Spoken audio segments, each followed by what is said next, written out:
올해 상반기 국내 증권사들이 실적 호조를 바탕으로 신용등급 상향 우위 기조를 유지했습니다. 리스크 관리와 사업 안정성 등의 질적 개선으로 신용도를 회복한 모습인데요. 다만 하반기에는 소폭 하향할 수 있다는 의견도 제시되고 있습니다. 자세한 내용은 송현주 기자에게 들어보도록 하겠습니다. 네, 올해 상반기 증권사들의 신용등급에 잇따라서 청신호가 좀 켜졌습니다. 네, 그렇습니다. 국내 네. 3대 신용평가사로 불리는 한국기업평가, 나이스 신용평가, 한국기업평가가 증권사 2018년 상반기 정기평가 결과를 발표했는데요. 그 결과 유안타, BNK투자증권의 단기 신용등급은 상향 조정됐으며 KB증권과 하나투자증권의 경우 장기 신용등급 전망이 안정적에서 부정적으로 상향 조정됐습니다. 반면 DB금융투자의 장기 신용등급은 하향 조정됐습니다. 이처럼 평가사 3곳 모두 5개사의 신용등급을 상향했고 단 1개사의 신용등급만 하향 조정했을 뿐입니다. 네, 증권사들의 신용등급 상향 요인에는 어떤 것들이 있습니까? 증권사들의 네. 우호적인 업황과 최근 보여준 실적 개선이 작용했다는 설명입니다. 네. 한국신용평가연구원도 상반기 실적이 작년 1분기보다 좋아서 실적 호전 추세가 이어져 등급으로 반영되고 있다고 설명했습니다.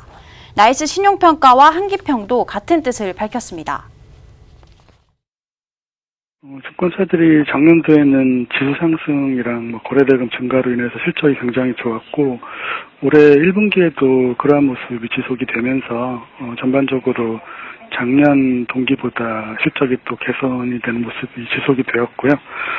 그래서 이러한 부분이 신용등급이랑 전망에 반영이 되어서 상반기에는 등급이나 전망의 상향권이 하향권보다 더 많았습니다. 네, 신용등급 전망에 미치는 요인은 실적 요인밖에 없을까요?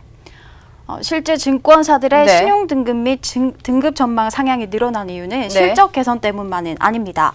증권업은 전형적인 시황산업으로 단기 실적 변동이 신용도에 직접적인 영향을 미치지는 않습니다. 등급 상향의 주요 요인은 과거 등급 및 전망의 하향 조정을 초래한 ELS 운용 위험, 신용공여 위험을 축소시키는 등 신용도상 취약점을 해결했거나 자본 확충, 시장 지위 제고 등을 통한 사업 안정성의 구조적 개선도 뒷받침이 됩니다. 지난해 4분기 이후 크게 증가한 일평균 거래대금도 주 요소 중 하나입니다.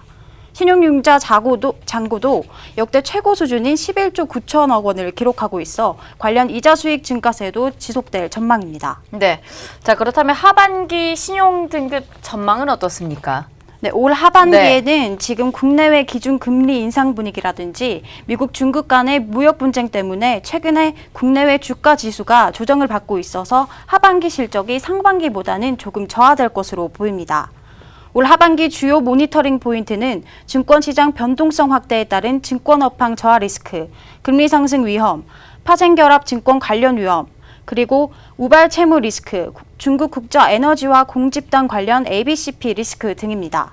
여기에 미중 무역 전쟁 발발까지 더해지면서 유동성이 더 확대될 전망입니다.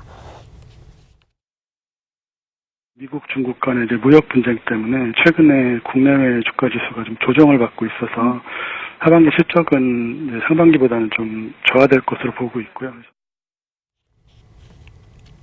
한국신용평가연구원도 국내외 증시가 금리 인상과 미중 무역 분쟁이라든지 해외 증시도 조정을 받고 있는 상황이어서 하반기에는 조금 고전이 예상된다고 말했습니다. 한국기업평가연구원은 올해 하반기에는 상반기 대비 업황이 저하될 전망이라며 국내외 각종 지수 하락과 환율 상승과 금리 상승 전망을 고려한 증권업 영업 환경 방향성은 다소 부정적이라고 설명했습니다. 네, 증권시장의 이 변동성 확대와 어떻게 보면 환율 및 금리 상승으로 업황 저하가 조금 예상이 되고 있는 상황인 것 같습니다. 거기다가 하반기 각 증권사별 신용도 이 등급 전망 기대감 역시 줄어들고 있는데 앞으로의 추이를 조금 더 지켜봐야 될 것 같습니다. 지금까지 송현주 기자였습니다.